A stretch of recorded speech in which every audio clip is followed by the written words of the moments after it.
여러분 서울에 가면 마포다리가 있습니다. 마포다리가 있는데 마포다리에서 뛰어내리는 사람들이 너무 많아 가지고 이게 정말 나라에서 참 고민을 많이 했습니다. 그러다가 대책을 세워 가지고 요즘에는 마포다리에 가면 그 다리 난간에 쫙 이렇게 사람을 살리는 글귀가 이렇게 써 있습니다. 한번 볼까요? 보시면 예. 그 우리 한번 "석상에 하지 마." 이렇게 돼 있고요. 그다음 볼까요? 예. "누군가 내 곁에 있어." 그다음에 보겠습니다. "크게 웃으며 견뎌라. 다 괜찮아요." 그다음 볼까요? "파란 하늘을 봐봐." 그다음에 밤에 이제 이렇게 보이게 해 놨어요. "말 안 해도 알아. 많이 힘들었구나. 밥은 먹었어?" 이렇게. 여러분 이거 글귀 보니까 어떠세요? 이게 상당히 위로가 되지 않습니까? 저는 굉장히 위로가 됐어요. 여러분 마포대교에 이걸 쫙 이렇게 왜 이렇게 설쳐 놨죠 여러분? 이유가 뭡니까? 이렇게 글귀를 쫙 다리 난간에다 해 놓은 이유가 뭘까요? 사람 살리려고요. 하도 다리에서 뛰어내리니까 거기가 다이빙하기 좋은가 봐요. 그래서 이렇게 처음으로 쏴 가지고 그걸 보면서 막 위로를 받는 거예요. 그래서 자살률이 확 떨어졌다는 거예요. 그걸 보면서 위로를 받고 자신을 한번 생각해 보고 낮에는 하늘을 한번 바라보고 한번 생각을 더 하고 그러면서 많은 사람들이 이것 때문에 자살을 포기하고 다시 생명을 얻고 살았다는 것입니다. 여러분 오늘 본문에 보면 우리 하나님께서 뭐라고 말씀하십니까? "내가 핏덩어리라도 살아 있어라." 이렇게 말씀하셨어요. 옆에 분들하고 한번 인사하겠습니다. 여러분 핏덩어리라도 살아 있으십시오. 옆에 분들 좌우에 핏덩어리라도 살아 있으십시오. "나 핏덩어리 아닌데." 이러시면 안 돼. 우리가 정말 절망적인 상황, 부족하고 연약한 이런 상황 가운데 너무 힘들고 어려워요 우리가. 마음이 너무 힘들고 죽을 것 같아. 그 핏덩어리라도 어떻게 한다고요?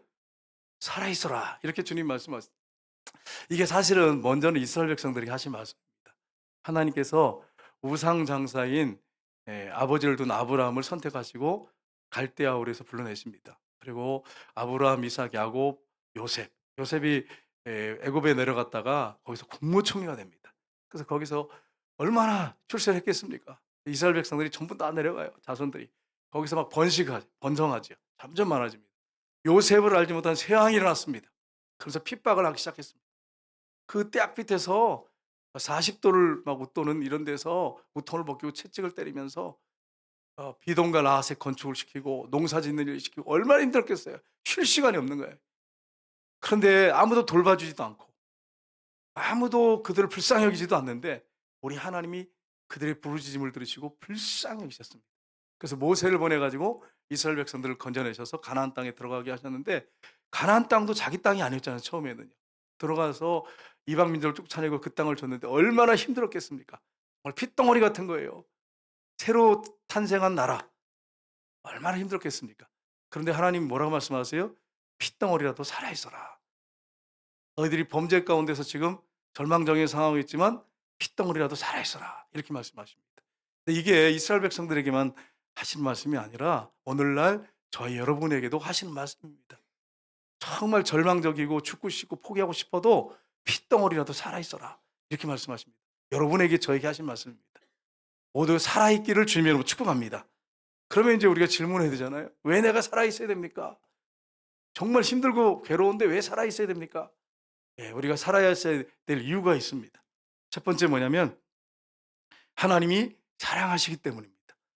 여러분을 하나님의 형상대로 창조하셨고 여러분을 지극히 사랑하십니다. 오늘 이 말씀을 쭉 보시면 1 절부터 쭉 보시면 무슨 내용이 나냐면 한 어린아이에 대한 말씀을 하세요. 하나님이 비유로 말씀하시는 것은 이스라엘 백성들에 대해서. 한 아이가 핏덩어리가 된 채 버려진 것입니다. 배꼽줄도 탯줄도 자르지 못했어요. 그냥 들에 버려졌어요. 물로 씻겨지지도 않고 소금도 뿌려지지 않고 포대기로 덮여지지도 않고 불쌍히 여김을 받지도 못하고 그냥 핏덩어리채 광야에 버려진 거예요. 여러분 이런 절망적인 상황을 이스라엘 백성들에게 하신 말씀입니다. "너희들이 그런 민족이었다."라고 하는 걸 말씀합니다. 근데 오늘날도 우리 삶 속에 보면 혼자인 것 같고 내가 그냥 세상에 버려진 존재 같고 이렇게 우리 자신을 바라볼 때가 많습니다. 여러분 버려진 존재가 아닙니다. 하나님이 여러분을 사랑하고 계시다고 하는 것을 여러분 기억하시기를 주님 여러분 축복합니다. 여러분 성경에 에스겔서 16장 6절 한번 볼까요? 이런 상태에 있을 때 하나님께서 말씀하시죠. 같이 읽겠습니다. 내가 내 곁으로 지날 때에 내가 피투성이가 되어 발짓하는 것을 보고 내게 이르기를 너는 피투성이라도 살아있으라. 다시 이르기를 너는 피투성이라도 살아있으라 하고. 아멘. 여러분 아이가 피투성이 된 채 탯줄도 자르지 않고 버리셨어요. 얼마나 비참합니까?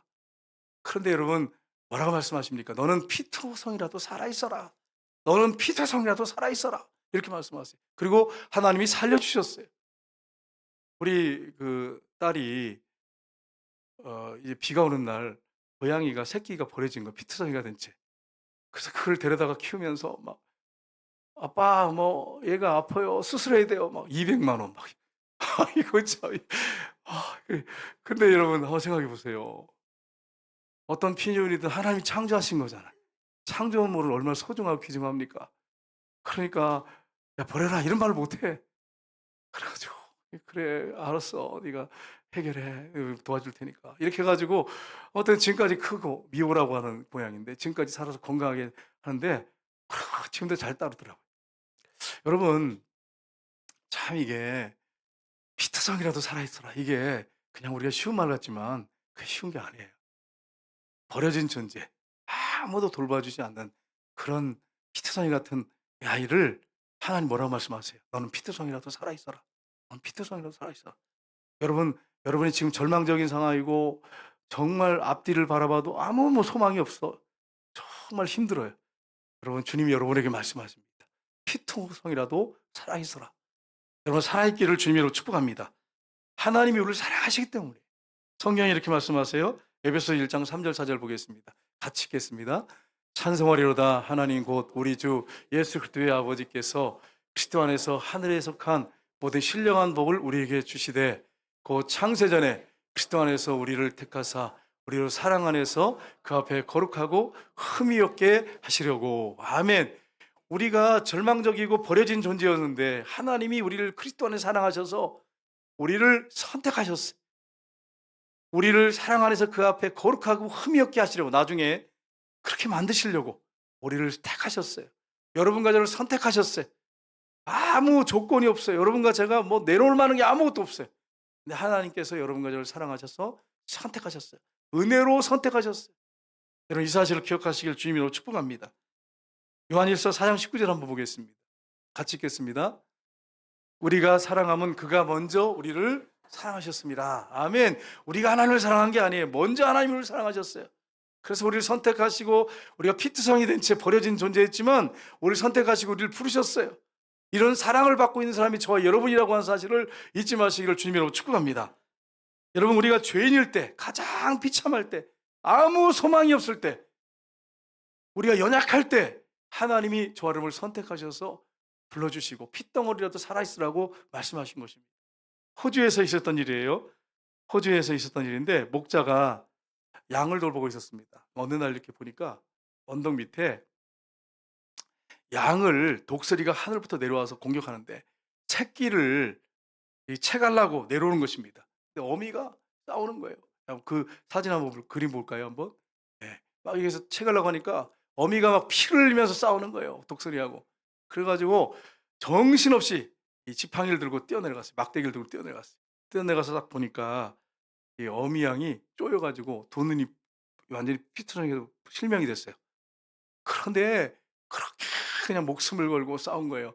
그 네 다리 밑에 어린 양이 이렇게 새끼가 이렇게 나오더라는 것입니다. 여러분 이렇게 어미가 눈이 다 실명이 돼가지고 쪼여가지고 피투성이가 됐는데도 그렇게 여러분 싸웠습니까? 도끼하고 사랑하기 때문에 새끼 양을 사랑하기 때문에 피투성이가 된 채로 싸운 것입니다. 마찬가지입니다. 우리를 선택하셨어요. 하나님께서 우리를 사랑하셨어요. 사랑의 증거가 뭡니까? 우리가 이렇게 질문할 수 있잖아요. 하나님께서 우리를 사랑하셔서 우리가 피투성이고 버려진 존재였고 멸망받아 지옥에 갈 존재인데 하나님께서 자신의 아들을 보내주셨어요. 그래서 예수님이 우리를 위해서 이 땅에 오셔서 우리의 십자가에 못 박혀 피 흘려 죽으셨어요. 온몸의 피를 다 흘려서 죽어주셨어요. 이게 하나님의 사랑이고 그 아들 예수 그리스도의 사랑인 것입니다. 우리를 사랑하기 때문에 그렇게 희생한 거예요. 사랑의 증거를 보여달라고 할 필요가 없어요. 이미 역사 속에 이루어진 일이에요. 예수님이 역사 속에 오셨어요. 그리고 죽으시고 흘리고 우리를 위해 죽으셨을 뿐 아니라 살아나셨습니다. 이게 증거입니다. 우리를 사랑하시기 때문에 우리가 피투성이라도 살아있어야 됩니다. 하나님이 여전히 사랑하십니다. 여러분이 지금 절망적인 상황이고 힘들고 어렵지만 하나님이 여러분을 사랑하십니다. 여러분 이 사실을 기억하고 피투성이라도 살아있기를 주님으로 축복합니다. 두 번째 이유가 있습니다. 하나님이 우리를 자녀 삼으셨기 때문입니다. 여러분 하나님께서 이스라엘 백성들을 오늘 본문에 뭐라고 했냐면 물로 씻겨지지도 않고 소금도 뿌려지지도 않고 포대기로 덮여지지도 않고 불쌍히 여김을 받지 못하고 그냥 광야에 버려진 존재였다. 이렇게 말씀하시죠. 그런데 물로 씻기고 기름을 바르고 옷을 펴주고 아름다운 관을 씌워줬다. 이 뒤에 보면 나옵니다. 에스겔서에. 이게 뭡니까? 하나님이 그런 핏덩이 같은 핏덩어리를 하나님이 자녀 삼으셨다는 거예요. 그리고 키우셨다는 것입니다. 우리 에스겔서 16장 13절을 한번 보겠습니다. 같이 읽겠습니다. 이와 같이 내가 금, 은으로 장식하고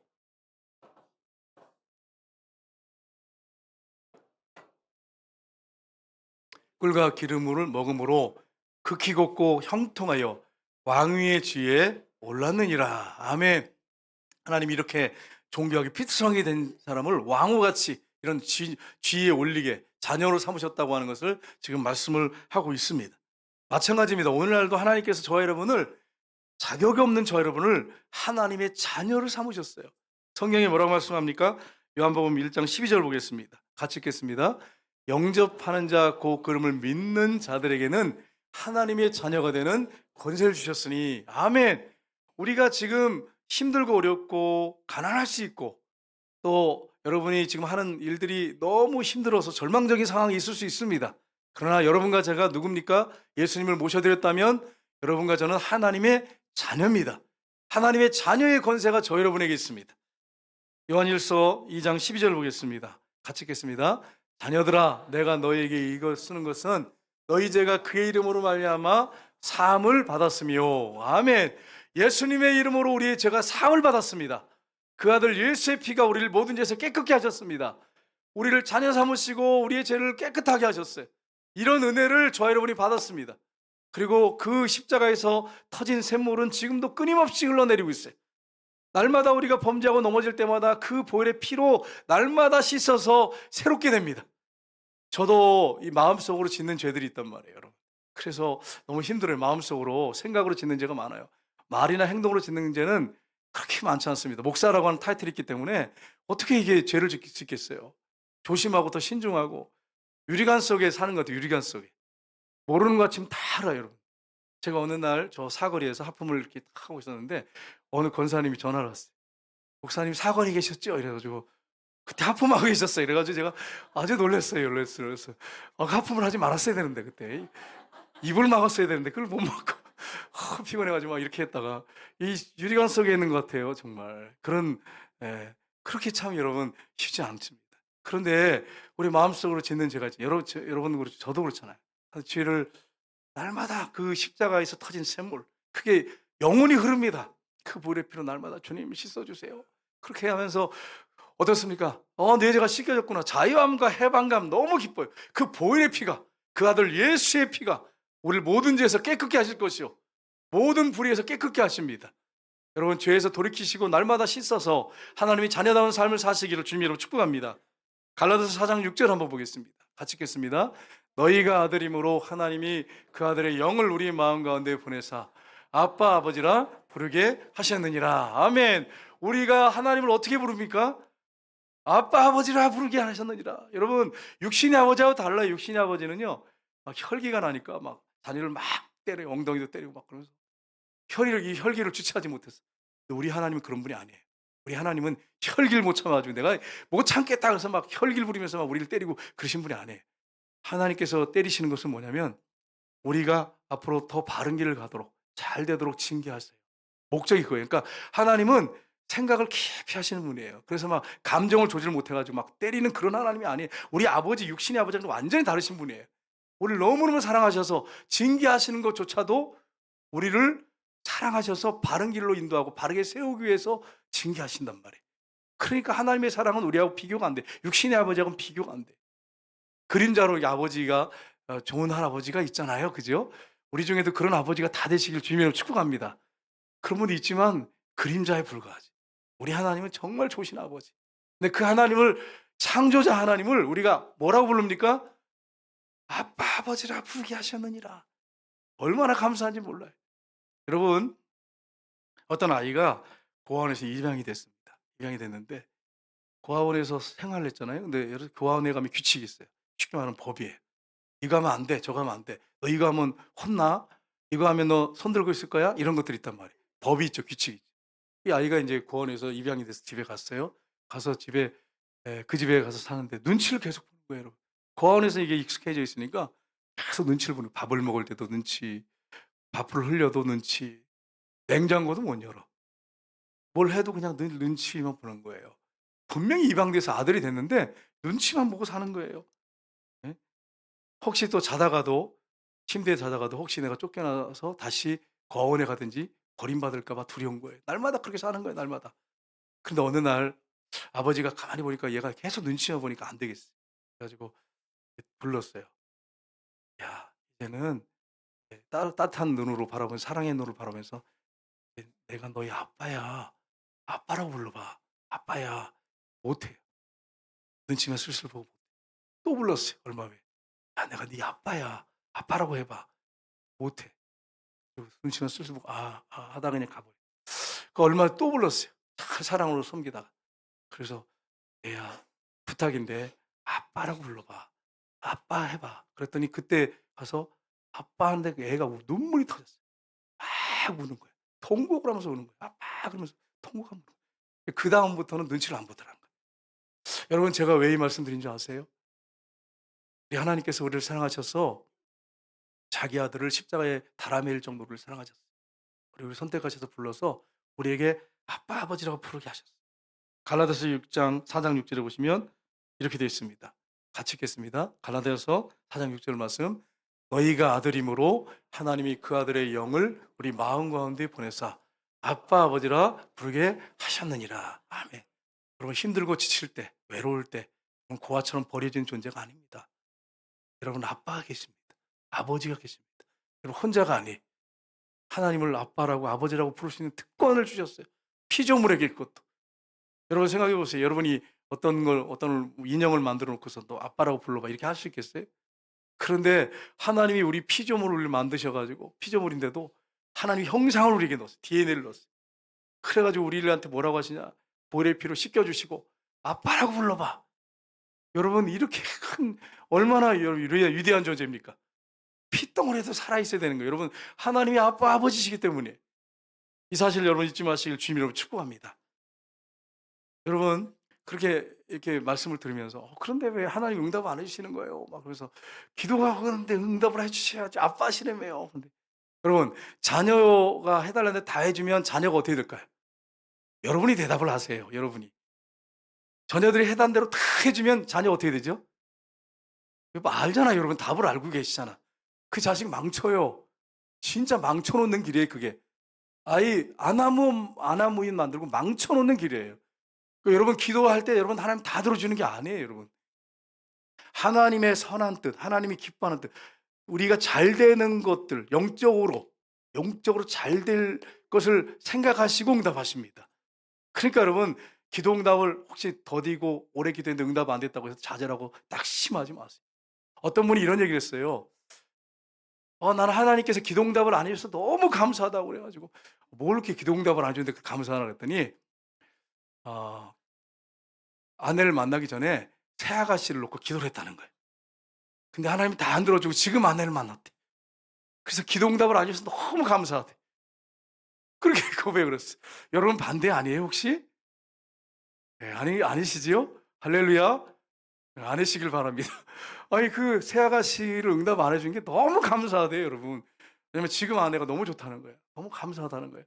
우리가 그렇게 돼야지, 여러분. 그렇게 돼야죠. 그죠? 그때 내가 기도를 잘못해가지고 왜 이 고생을 하나 이러시면 안 되는 거예요. 여러분, 하나님께서 여러분의 기도를 응답하지 않아도 감사하셔야 돼. 거절하신 것도 감사. 여러분 그렇게 늘 기도하면 응답해줘도 감사, 거절해도 감사하는 그런 역사들이 여러분에게 있으시길 주님으로 축복합니다. 하나님이 해된 것을 줄 리가 없잖아요. 좋은 걸 주길 기뻐하시는 아버지시잖아요. 그러니까 여러분이 기도가 좀 더디고 지금 응답이 더뎌도 낙심하지 말고 포기하지 말고 계속 기도하시길 주님으로 축복합니다. 우리 하나님은 우리 아빠시고 아버지세요. 그러니까 여러분이 낙심하지 말고 기도가 안 되거든 아빠 아버지만 부르고 계세요. 그래도 그거 기도야. 그게 기도야. 얼마나 감사해요 여러분. 기도 쉽잖아. 기도가 안 되면 아빠 아버지만 부르라고. 그래가지고 여러분이 또 괜히 연세가 드셔가지고 괜히 아빠 아버지 했다가 가족들이 지나가다가 우리 아빠가 좀 이상해졌네 이렇게 되는 것보다는 방을 골방에 들어가서 문을 닫고 그렇게 여러분 부르셔야 돼. 세 번째는 하나님께서 우리를 책임지시고 키우시고 돌봐주실 것이기 때문에 그렇습니다. 이스라엘 백성들을 돌봐줄 사람이 아무도 없었어요. 어느 신이 돌봐주겠어요? 어느 민족, 어느 왕이 돌봐주겠어요? 버림받은 존재였어요. 애굽 땅에서 너무너무 힘들었습니다. 가나안 땅에 들어와서도 너무 힘들었어요. 정복 전쟁을 해야 되잖아요. 그리고 계속 침범하고 침략 전쟁이 얼마나 많았습니까? 이스라엘 그 땅 안에서 돌봐줄 사람이 없어요. 그리고 이스라엘 땅 우리보다 좋은 땅 아닙니다, 여러분. 토질이 비도 많이 오는 것도 아니에요. 비가 간간히 와요. 비를 얼마나 사랑하는지 비를 축복이라고 불러요, 그 사람들은. 그런 땅에서 누구만 바라보냐면 하나님밖에 바라볼 뿐이 없어요, 여러분. 그게 이스라엘 백성들이었어요. 오늘날 우리는 어떻습니까? 하나님의 자녀인 우리도 하나님만 바라보며 주님만 바라보며 사는 존재로 만드셨어요. 여러분 하나님 바라보며 사시기를 주님으로 축복합니다. 우리가 버려진 죄인이었고 우리도 존재적인 죄인이잖아요. 근데 우리를 자녀 삼으셨어요. 그러게 우리에게 계속 은혜를 끊임없이 부어주길 원하십니다. 영원히 부어주길 원하십니다. 그래서 이 사실을 여러분 기억하셔야 돼요. 이사야 41장 10절 보겠습니다. 같이 읽겠습니다. 두려워하지 말라 내가 너와 함께함이라 놀라지 말라 나는 내 하나님이 됨이라 내가 너를 굳세게 하리라 참으로 너를 도와주리라 참으로 나의 의로운 오른손으로 너를 붙들리라. 아멘. 하나님이 이스라엘 백성들에게 하신 말씀일 뿐 아니라 저와 여러분에게 하시는 말씀이에요. 여러분 지금 여러분 두려워하고 계십니까? 어떤 문제 때문에 근심하고 계십니까? 하나님이 함께 하신다고 나는 내 하나님이 된다고 내가 너를 굳세게 해주겠다고 도와주겠다고 너를 붙들어 주겠다고 이런 확실한 약속이 어디 있습니까? 하나님만 바라보는 이스라엘 백성들에게 이렇게 하나님이 이스라엘 역사를 보면 그렇게 하셨어요. 여러분과 저에게도 이렇게 하십니다. 그렇게 하나님만 바라보고 나아가시기를 주님 여러분 축복합니다. 히브리서 13장 5절 보겠습니다. 같이 읽겠습니다. 돈을 사랑하지 말고 있는 바를 족한 줄로 알라. 그가 친히 말씀하시기를 내가 결코 너를 버리지 아니하고 너를 떠나지 아니하리라 하셨느니라. 아멘. 왜 하나님이 돈을 사랑하지 말라 그랬을까요? 돈이 필요합니다. 돈을 잘 벌어서 선한 데 사용해야죠. 선교도 하고 구제도 하고 좋은 데 써야 되는데 왜 돈을 사랑하지 말라 그랬을까요? 돈을 사랑하면 돈이 신이 되기 때문에 그래요. 하나님 자리에 앉기 때문에 그래요. 그래서 돈이 여러분 책임져 주십니까? 책임져 주니까? 돈이 많으면 근심이 사라지고 걱정이 없습니까? 행복합니까? 아니에요, 여러분. 돈 많으면 많을수록 더 근심한다잖아요. 그래서 여러분 하나님께 소망을 두고 살라는 거예요.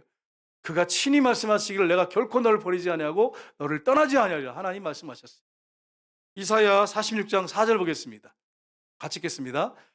너희가 노년에 이르기까지 내가 그리하겠고 백발이 되기까지 내가 너희를 품을 것이라. 내가 지었은즉 내가 업을 것이요 내가 품고 구하여 내리라. 아멘. 하나님은 우리가 노년이 될 때까지 백발이 될 때까지 하나님께서 어떻게 하신다고 말씀하셨어요? 내가 너를 품겠다는 거예요. 내가 너를 지었기 때문에 내가 업을 거라고 이렇게 너를 구하여 낼 거라고 약속하셨어요. 노년이 될 때까지 여러분 죽을 때까지 그렇게 하시는 거예요. 하나님께서. 그러니까 얼마나 감사해요. 이런 말씀을 하나님이 여러분과 저에게 약속하셨어요. 낙심하지 마세요. 하나님은 백발이 될 때까지도 끝까지 책임져 주시는 분이십니다. 사람은 이렇게 안 합니다. 사람은 버립니다. 마음으로 버립니다. 그러나 하나님 그러시지 않아요. 하나님 끝까지 책임져 주시는 분이에요. 여러분 분당에 가면 우리들 교회가 있습니다. 김양재 목사님 큐티 여러분 들으시죠? 필요하신 분들은 말씀하시면 보내실 겁니다. 문자로. 교회에 이렇게 돼 있어요. 여기 그 글자가 가끔씩 바뀌는데 한번 같이 읽어보겠습니다. 그럼에도 살아냅시다. 아멘. 안 믿는 사람들이 지나가다 이걸 보면 어떨까요? 힘들고 어려운 사람들이 지금 힘들고 어려운 나는 지금 자녀 때문에 힘든데 직장 때문에 힘든데 그럼에도 살아냅시다. 얼마나 소망이에요. 그죠? 이런 말씀들을 이렇게 띄워놔요. 근데 이 교회에서 있었던 일이에요. 한 유명한 연예인이 와가지고 중고등부 학생들한테 간증을 했습니다. 우리 어머니가 나를 낙태하려고 하다가 어쩔 수 없이 낳았다는 거예요.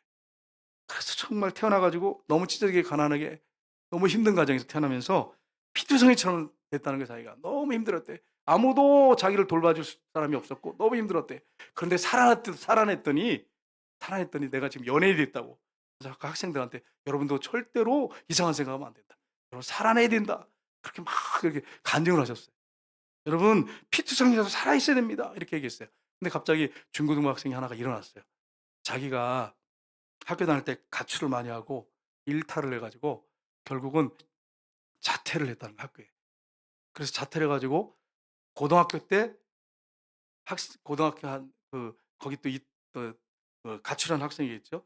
동거하면서 요즘에 최근에 아이를 가졌다는 거예요.